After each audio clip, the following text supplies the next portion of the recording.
Hello there. Delighted to be here at PayProp head office in the UK. Neil Cobbold, MD of PayProp, the powerhouse. Neil, amazing offices. Met some lovely people here. Had a jammy dodger. That's not the important stuff though. We're here today to get a feel and an understanding of where it all started, I think. Would you mind just, it's a bit of an interesting backstory. I've kind of teed that up a bit if it doesn't work, but this didn't happen out of nowhere, did it? No. So, I mean, if we go back for my story and before we do PayProp. So, I mean, my story, I joined the property industry for all the wrong reasons. So We've all been there. Yeah, I know. I was studying at the time. Yep. Studying criminal and psychopathic tendencies. So I think I was perfectly placed for the property industry from day one. Interview. But then I had a job. People were giving me money as grants as an 18-year-old. Who's going to do it? So I was looking for an industry where I could do evenings and weekends. Yeah. And that would actually be a benefit. And also, really importantly, that it didn't look like you needed to know a lot. And I'm sorry, but top of the list back then, early 90s, it was being an estate agent. Yeah. Pre-gas regs, we put people in on handshakes, no tenancy agreements. Yeah. Obviously, the regulatory landscape has changed since then. Given that PayProp, to be fair, is one of the most compliant solutions around. Oh, yeah. That's a hell of a switch, That's completely out of the window. I then moved down to London, did the whole, if you haven't made it in London, you haven't made it. So I decided to come to London for a year. That's why 25 years ago. Why I never came down here, to be honest. Yeah, because you don't end up going back. And then while I was down, I made the move into social housing. Well, first I worked for big tech, so I worked for Google. And that was really interesting to see that other side. Just on that, what have you taken from the time? I mean, obviously back then as well, that would have been absolutely at their peak, weren't they? As this new thing, I mean, the argument you would say that they continued on that peak. I mean, the way that they're going. But I think the big thing that taught me was the importance of culture. Okay. And I think if anything, they swung it a little bit too far. But that's what most innovators do. They're breaking new ground. But there were some really good things to take away. That actually, if you look after your staff and the people behind the business, then the business will thrive and be a success. You don't need to concentrate on the money to be a success. So from that, I then went into social housing. Yeah. I decided to do my philanthropic. So I ran a not-for-profit housing association and a drug and alcohol clinic. Really good. We developed a piece of software that went into the local authorities. Felt I'd done my bit. And to be honest, I thought I was done with property. And I was looking at other tech solutions, and I looked at things in China and the US. And then my wife reminded me we have a family in the UK and there's two people in this relationship. So get yourself to grips. And Peter Savage was doing his first round through as being president. And I've known him for years. He's a character, isn't he? Oh, he was a phenomenal character for our industry. And that's it. It's characters like that really used to keep me in the property industry. And he came and said, look, we're about to endorse a piece of software. Would you have a look at it? You've always been a bit techie and you've known property. And do you know what? From the moment I saw it, I saw the potential of what PayProp could do. Back to the point, I wished I'd had it back when I started as an estate agent. You know, I started out, now I'm at a tech company, but I started out with books, my ledgers, and they lived with me. They came everywhere. You're still here, the Luddites today. I love those ledgers. Look, I work for a tech company, and I tell you, I still love those ledgers. Well, they were brilliant. Yeah. But there's a certain point where they became unwieldy. Not exactly scalable, are they? No, they're not scalable at all. And I'm not quite sure with GDPR, them riding around in my car all the time, how that would actually sit for security purposes, the whole health of my portfolio. But it really showed me what this platform could do. So then I met the brothers, and then I came onto their story for PayProp, which in some ways completely different, but really mirrored. So it was started by Johannes and Jaco in South Africa. And they actually started out with a charity platform, nothing in the property industry, called Give and Game, which still runs to this day, with the idea that it was a foundation and you shouldn't make money out of people giving charitable donations. As much money as possible should end up with those charities from anywhere around the world. Yeah. And so it was one world, zero barriers was their whole premise. Once they built it, they got this platform that could move money really securely and could deal with multiple transactions from efficiency. And they were, what other industries could we actually apply this to? And Johannes was actually renting a property at the time and went through the pain of what it was like to make receive payments, and for an estate agent to process it on spreadsheets. And How just many times do you hear that story? That it's about the personal experience that you have, that then that sliding doors moment, isn't it, in terms of taking it out? and he shows his lack of understanding, I think, for our industry. When PayProp first went out, there was no ability for you to check a payment or to authorize it. It just went, because he believed that estate agents would have all of their information down perfect, and it'd just be able to flow through the bank with no interception needed by a human being. And he was spot on there, and that concludes the interview. Well, No. so there was a learning curve. There was a real learning curve, and I think that really helped, because when we launched in the UK, that was in 2015.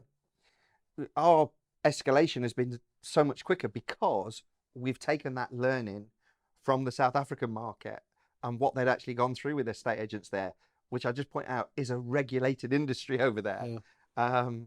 So people often look and think, well, why would you take that information? They are streets ahead in property regulation and looking after client money than we are ever been. I was going to ask one of the reasons why it was, it seems obviously, because in many other ways, the tech obviously is ahead in this country and everything else there, but obviously PayProp, has been foundational in terms of what it's been doing over here for years and having its own space. There are other pretenders out there now as well, aren't there? But actually, for PayProp to do it and to, you hit me with, just the most mind-blowing stats in terms of why you are definitely a partner rather than just a supplier to.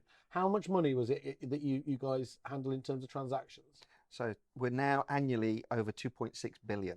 2.6 billion, yeah. Yeah. Okay. So it starts to become almost, I used to refer it as Mickey Mouse money. You need to take a few noughts off so I can start putting it into context. There's not been a business that I can't take a few noughts off, to be fair. But enough about my investments.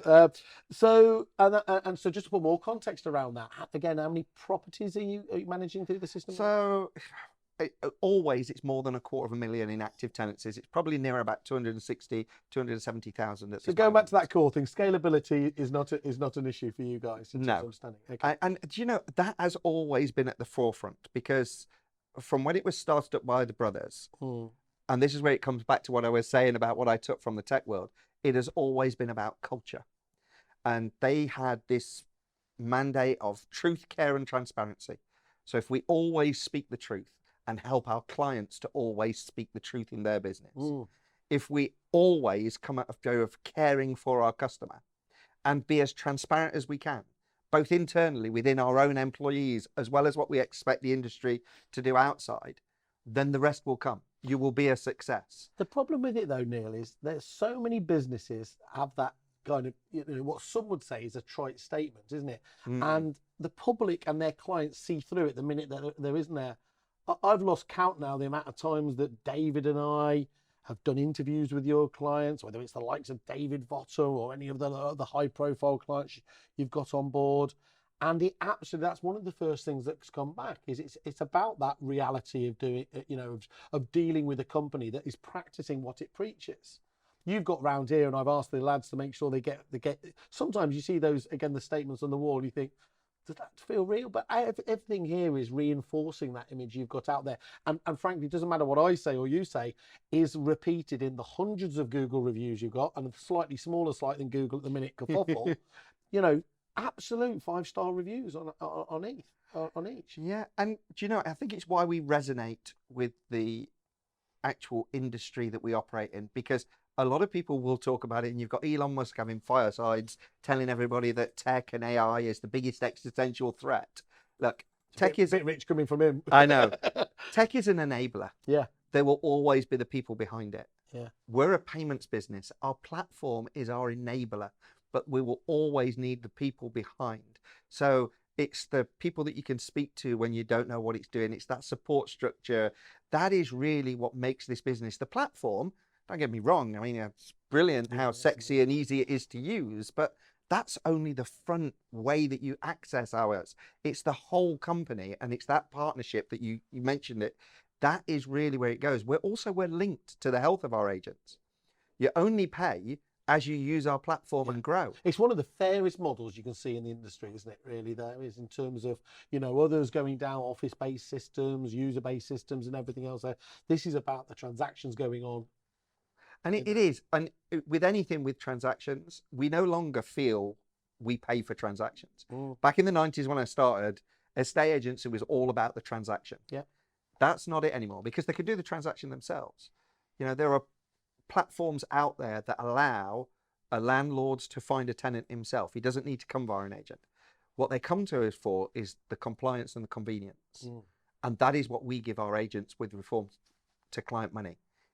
We give them that compliance and we give them that convenience that they can pass on to their end clients, be that tenants or landlords. And anyone will see, looking at me, I mean, I'm all about the compliance.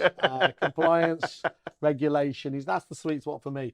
But I think what you managed to do is hit both sides of the all important equation here. Is you're nailing compliance, and the people can, and I've literally heard it so many times, people say they can sleep well at night, but you're helping them grow the business as well, aren't you? So yours is, that I mentioned a couple of times now, that ability to scale and grow there again. Talk to me again. There is a stat that you put out there in terms of how your clients are able to grow. So we look at any client who comes on board, and we look at their growth year on year. Now, we used to do it over a 4-year period and aggregate it. We've actually realized that the biggest growth that they experience is in the first 12 months. That's because they get the transformation change. What? So it is that's because I've been trying to get my head around it. In it, almost everything else you get out there, and some of the big game changers, you know, whether it's CR or anything else, sometimes it takes quite a head of steam to get that. You know, first it needs to settle down. You know, there's very few solutions that just work out the box. But I'm guessing in the area you have, it has to work out the box almost from day one, doesn't it? Yeah, once you set up and people are paying within, if it doesn't work, then people will shout. Money is the biggest issue. But when it comes to that growth, we've checked it. And like over the last year, it was 20%. So the new clients coming on in their first full year of trading experienced 20% growth. Now, all of that's not down to us. And I do try and caveat that. As estate agents, you should be claiming that absolutely is all down to you. Estate agents will grow because of their market and the way that they're going and the fact that rents go up. But what we're actually looking at is that market, and that typical growth is around 10%. So now you're accessing an extra 10% growth. And you can get that and you compound that with that scalability. You know, that is really where we need to look at. I mean, one of the stats I'm really trying to talk about at the moment is everybody's talking about affordability and how rents have gone sky high. Yep. Actually, if you look at the last 8 years and you look at inflation versus rental growth, actually rents haven't even kept pace with inflation. They're 4.8% less than inflation over the last 8 years. So they're growing, but only in the case of the market. I think it's an easy industry to take a pot shot at. And I don't think always people do it from a point of getting the information. So that's really where PayProp has also tried to help. We are now the custodians of a lot of real data that actually happens, and it's not anecdotal. And what we try and do is make that work for our clients, actually getting their voice out in the industry. So we've started to do a lot actually with our lobbying and actually making sure that the clients that use our platform, that the voice is heard. They're actually saying, don't take what people are telling you or what some tenant groups from a very, very good point may try and use some of their anecdotal data. We can give you actual data that may back up what these tenant groups are for or against, but actually have the real data to make that decision. That's really interesting. And as we're saying, I've seen you a number now of events where actually that's been reinforcing what you're talking about there. So again, it's sometimes overused, but that thought leadership is, where else are these guys going to get the information unless it's going to be from people like your good self? Yeah, and I think within our industry, we're really good at talking behind closed doors and saying what we would like to see changed or what somebody should be saying on our behalf. But there's not always somebody stepping up and making sure that the voice is said. So PayProp's really made a point that actually, if we're going to be the custodians of this information and we're going to be talking this truth, then let's go and talk this truth out to the market and be that thought leader on behalf of our clients. And we do get our clients to contribute. So we do our own rental confidence index, we do our surveys, we do our thoughts, we ask all of this information so we can go out and actually represent our customers and get what they want to see being said in the market. Unusual that people, so listening to their customers, you know, some other companies might want to think about that as well.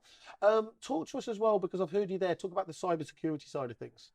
Yeah, I mean, that's the one that I would say for our customers, and quite rightly so, keeps us awake at night, because cybersecurity is on the rise. I mean, 44% increase. If you look at the CROs within banks, for the first time ever, cybersecurity is now their biggest risk, more than credit lending. So their credit risk officers and credit lending is not their number one issue.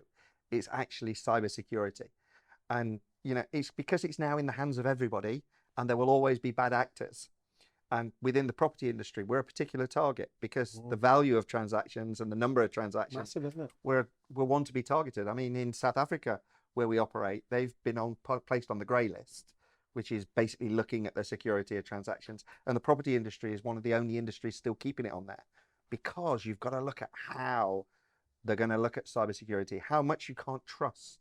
You know, there was one where a meeting took place, I think it was out in Japan, where a finance officer was on a Zoom meeting with different heads of his business and signed off his budget. And not one other person on that call was real other than himself. The others were all deep fakes. And when you've got things like that happening, you really need to start thinking about how, as a tech company, do we protect the people who are, on behalf of other people, looking after their funds that they need to survive and look after that property, that infrastructure. And so I think cybersecurity is going to be something that's going to become big. I think as estate agents, they need to start thinking about their tech providers and what cybersecurity means to them. Are they insured? Where does it sit? Because there's this individual responsibility. Yeah. Where I can sign up for kerfuffle, but the moment I take kerfuffle on board, whether kerfuffle works or not is now my responsibility. Yeah. And an estate agent is doing that with all of their tech stack providers. Yeah. So what do you actually have in place with that? So for us, we have insurance against not only us, our platform, but the people who work for the company to protect our agents. But we need to start looking at that, I think, across the industry more wildly. And a lot of people believe that their professional indemnity meant they were covered for cybersecurity, but for years that's been stripped out. And I did one with David Votter, you mentioned him earlier, where he wasn't even aware that cybersecurity had been stripped out of his professional indemnity until he checked it and had to then go and get a separate cybersecurity policy for his estate agency. But I wonder how many people out there are using tech without making sure they've got that kind of cover. It's bizarre, isn't it, Neil? If you think about that, in this industry of all others, famously, there's some really high profile cases in the conveyancing industry which affect every agent because of the size and scale of those. There was, you know, quite often there was one of the properties in the chain that literally hit that logjam there. If not now, then when? Yeah. And I think it is probably because people think that because they're a smaller business and they don't really get targeted. You know, it's only because those ones aren't getting the press that they probably they deserve and everything else. It is the high profile cases, but you know, it needs, the only time I've ever seen it in terms of my previous role with the CRM side of things, it would be the PLCs that have to have that as part of the policy. You can't be just taking that on trust these days. No, and if you take, so what was it, the end of last year? Yeah. CTS got hacked, and that suddenly affected 100 conveyancers that used that platform. How many estate agents would have been affected because they used those conveyancers? How many separate people in property transactions were affected? I don't think you can look at this as being PLCs or just a PLC target. And rental fraud has increased. Now, UK fraud estimates that there are 15 to 22 rental fraud cases every single day raised in the UK. And this is the stuff that needs to be heard, to be honest, isn't it? I mean, that if that doesn't make you run cold and sort of, this is not something to be kicked into the long grass, is it? Is to there. Our part of our job today is to kind of make the invisible visible. And I think one of the key elements here is, look, there's so many other wonderful things you've already just touched on, about the actual service itself. But that basic one about security and making sure that, you're doing everything you can possibly do to look after your clients' assets. I can tell you, we talk about it all being compliance and convenience. The moment you can't pay your landlord, or you've got no, your seller's deposit any longer, I tell you, they won't find that very convenient. No. So we have to look after it. We have to make sure that as much as we can, those protections in place. I mean, people talk blockchain, and I love things like blockchain. In essence, how we operate is our own little private blockchain, is how we've set up with the banks, but nothing is 100% secure. So as agents, not only do we need to make sure that we're doing everything, but we need to make sure that we've got all that protection in place, because it's fine until you need it. Yeah. When I was 18 and had my first property, I didn't really worry about insurance and contents insurance. I happened to get burgled, and suddenly insurance was really high on my priority everywhere after. As an agent, we can't wait until we are burgled before we realise that cybersecurity is something we need to pay attention to. And your sister organisation, famously, you two guys have teamed up with Repeat, obviously a company I know quite well there. And I've been listening to a few of the talks of them, and they're coming at this from a very similar thing, aren't they? Looking at efficiency and making sure that, and it sounds so mad sometimes to think about it, but getting those essentials should be the foundational block, isn't it? Whereas it's literally sounds like it's the afterthought to many businesses out there. Yeah. Is that just a size and scale thing that you have to get to a certain size to do this area justice? No, I think that's unfair to say just a size and scale. I take that then. No, I think what actually happens is that people go into this business because they can help their people. Yeah. And they believe they can do a better job. Most of them have worked for an estate agent and then go out on their own because I can do this better, I can provide a better service. So they rely on professionals to then fill the gaps. They might not all be the best finance, they might not all be the best legal instructors, but cybersecurity is on a hockey stick at the moment for how much it's affected our industry. And I think people are behind the curve because they've just been caught out how quickly actually the property sector has become a target for these bad actors. We were at the Women in the Estate Agent conference, and there was a gentleman I think you shared the boards with as well, looking at this cybersecurity. Francis. I mean, genuinely, you've just made me, and he was taking people through their own phones and the security angles there, but he reiterated everything you said, hasn't it, in terms of properties, absolutely top of the list in terms of where these fraudsters are targeting. And they're not, we had this picture that probably was maybe right 10 years ago that this was a guy in his mum's bedroom trying to hack into global corporations or playing something, like we find in the old 80s films and things like that, war games, yeah. But that's not it. I was very fortunate to be able to go into somewhere which had been ran as a criminal enterprise. And they've got boards. Enough about kerfuffle. But they got boards on the wall. They got targets. It was ran as a business. Proper boiler room, and that was actually set up to actually go out and structure. And that's what we're actually dealing with. And when you've got that and people target our industry, the only way we remain safe is if we remain vigilant. Yeah. Well, that's amazing advice there. And I think, everyone, you need to be looking at that tech stack, understanding the questions that you need to be asking of those providers, because unless it's somebody like Neil here, who's clearly got it at the very top of the list there, I wouldn't, as I said, famously be sleeping well at night. I think one of the things, though, that's come through, we've been talking now about this as well, you spoke about the people and the culture as well. And I have a terrible hatred now of the phrase software as a service, where so many businesses forget the second part of that promise. They're delivering the software, but because it's all digital these days, that seems to go out the window. We've had some amazing conversations. I know your team, luckily enough, already that there is, and I'm sure you're going to concur. But it's important you have the right people as well working alongside that tech to make sure that that you're not talking from that ivory tower down to people. That so often happens. It's one of the things that has came through this business from top down. Is the hiring, not being afraid to hire good people who come in with the right mindset to take on that care of a customer. And that has washed right the way through the company, that we have now got some very long-standing employees. We don't have much churn at all because people come in wanting to care about the customer and find that they're actually a company where that is actually allowed to flourish. It's not only something that is allowed, it's actually actively encouraged. And if they can see a better way for care for the customer, they're actually encouraged to bring that up and people will listen. And I think that is what we found has made the difference, that we may be a tech company and we're at an age where people are removing phones or taking themselves away. We still pride ourselves on having service level deliveries for our customers that we hold ourselves accountable to. The platform, that's got to work 100% of the time, all the time, because it's a finance platform. Yeah. The things that we control and the things that we need to look at are our customer service team. And they are phenomenal in the way they literally live and breathe caring for our customers. Every time putting that phone down and asking themselves the question, is that person better off having spoken to me about whatever that issue or question is?